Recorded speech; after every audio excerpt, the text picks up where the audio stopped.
Welcome to my first YouTube video. Today we will be making shepherd's pie. So today we'll be making shepherd's pie using these key ingredients. A pound of ground beef, garlic powder, onion powder, special seasoning that I won't disclose, SAZON, tomato, frozen corn that's been set for room temperature, along with mixed vegetables. So what we're going to do first is brown the meat, which is we're consider prepping for it. Give me one moment here. Using these key ingredients for the shepherd pie today, we'll be using a pound of hamburger, which is ground beef. We'll be using garlic powder, onion powder, SAZON, and sofrito, which I made myself, along with tomato paste, salt, corn, and mixed vegetables, which also has corn in it. Today we'll be browning the meat first, which I'll show you what will go first. In order for us to make the shepherd's pie, at the beginning of my video, indicated you could use either real potatoes or box potatoes. Today I'll be using instant potatoes. Okay, so what we're going to do first is brown the hamburger.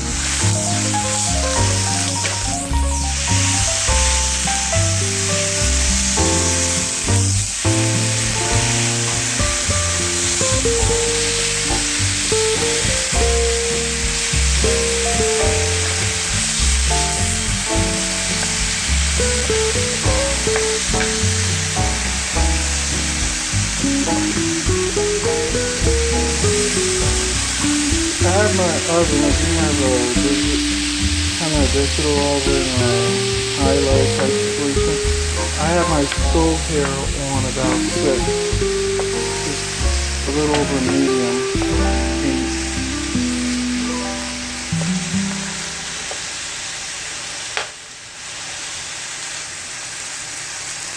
Okay, now I kind of spread the hamburger out. In order to get the flavor into the meat, we want to start using special seasoning, which is 1 tablespoon of basically seasoned salt.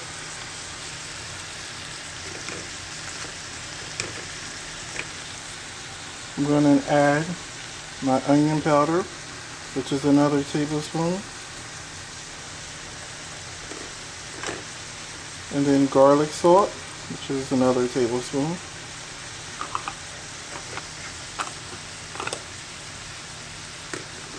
We're going to add our SAZON.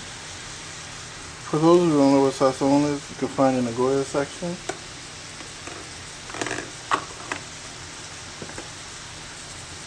And then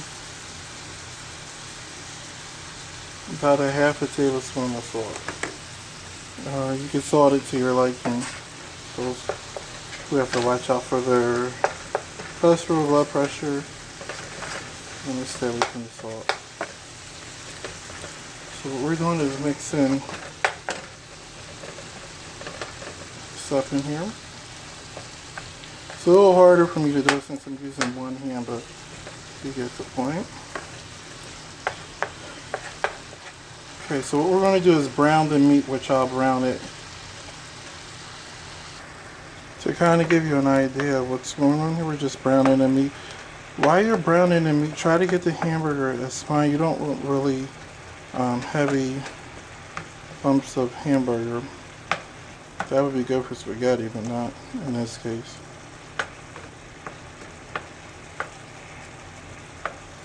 So I'm excited to do plenty of cooking videos. Always been a passion of mine.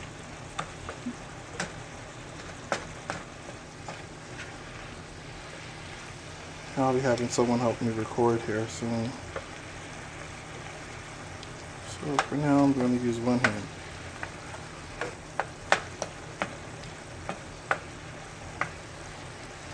Just get down in here and let you see. And we're going to, as you see, it's browning. Before it completely browns, we're going to add the sofrito.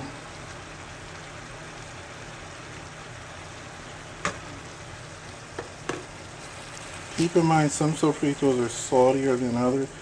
But since I know how to make my own, I figure I know how salty mine is, which is not at all. More for the flavor. If you don't have it, you can skip it. Which you can smell. It's a good smell here. Okay, so I want to kind of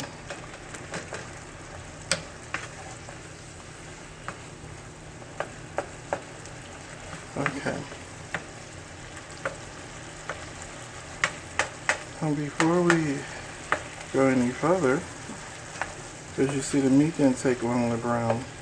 This is at a point where you probably could lower it down to about number 5 on those who have the stoves with the numbers on it, not medium heat.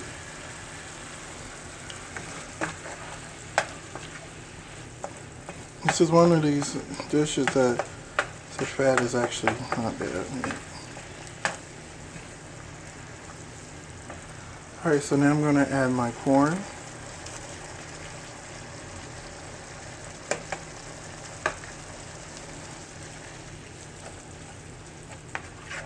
Corn in here.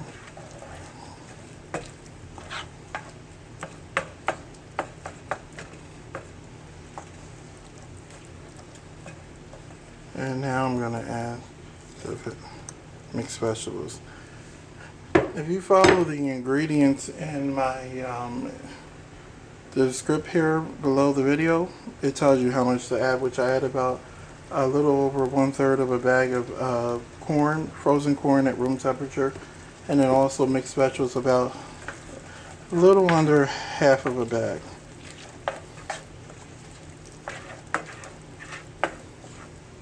Let's just see what it looks like.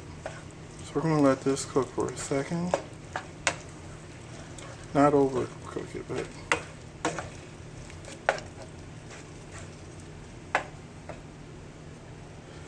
one of the reasons why I didn't have a lot of grease is I used a 97% lean, almost 100% lean, fat-free from Greece. I'm still going through as I stir to try to get the lumps out. We don't want too many big lumps. As fine as possible. This looks pretty fine. Now we're going to mix our tomato paste. 1 can. It's up to you what brand. Won't be exposing any brands unless I'm getting endorsements for it. But at this point I'm not. So what we'll do is use this tomato paste.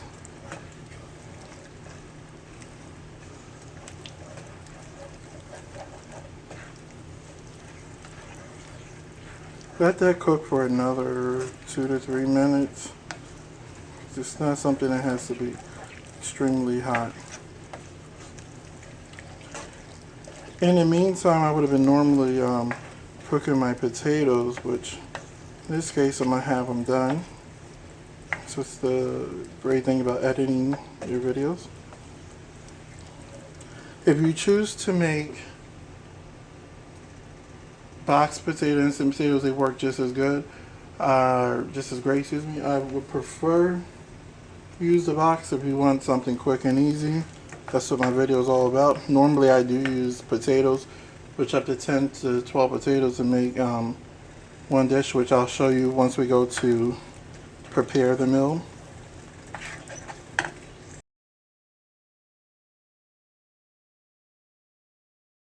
If you're lactose intolerant and can't have the cheese, you can layer it without the cheese and just add the other part into this. I'm going to layer the second half of it, and then we'll do the first. I used about six slices of cheese, which, as I told you before, that's what would cover it if you want to make it into that kind of square block cuttage. It would feed about 6 to 7 people, depending on how big the slices you want. Okay, so now I'm working on my second layer. I'm gonna zoom in and kind of show you like the side of the glass. Basically, once it starts rising up, it will show the double layer as you go to cut in. But for now, this is the last layer. Okay, this was going to be the final middle layer, and then we'll do a top layer. So look at it here closely. Easier when the ingredients are at room temperature. For my final layer of the shepherd's pie, I'm going to show you some key ingredients that I'm going to put on here on the top to give it a nice color to it and also good taste. Okay, the last key ingredients is, which I did my final layer, which isn't a really thick layer. You don't need thickness.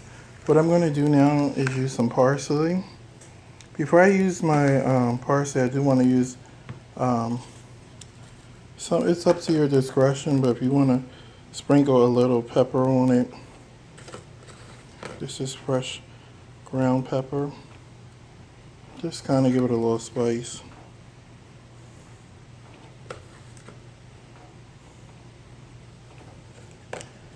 If you prefer not to use ingredients of mine, or you can just put it right in just like this.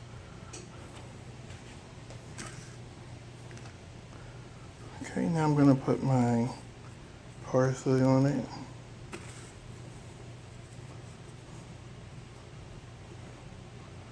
My eyes, you can't use enough parsley.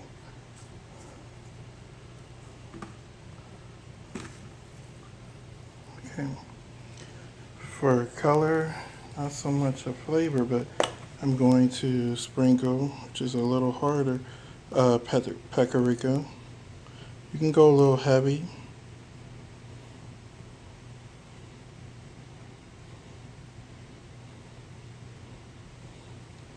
It's a little harder doing it, but it's not going to hurt anything.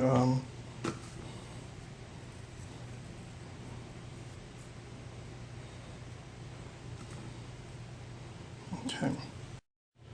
Here's our product once you have the seasoning on it. I would suggest, being that you're going to put it in the oven, to use like a pan to hold the grease. It's pretty heavy, so I'm going to try to lift it.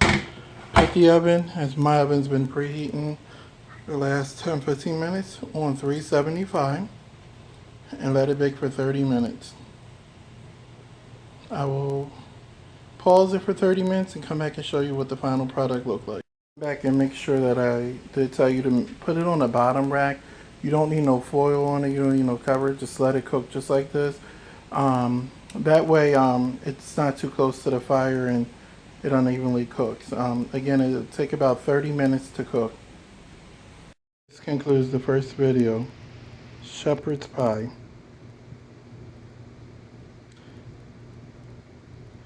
Thank you, and please subscribe to my Facebook at Easy Cooking with a Passion, and also subscribe below to my YouTube page.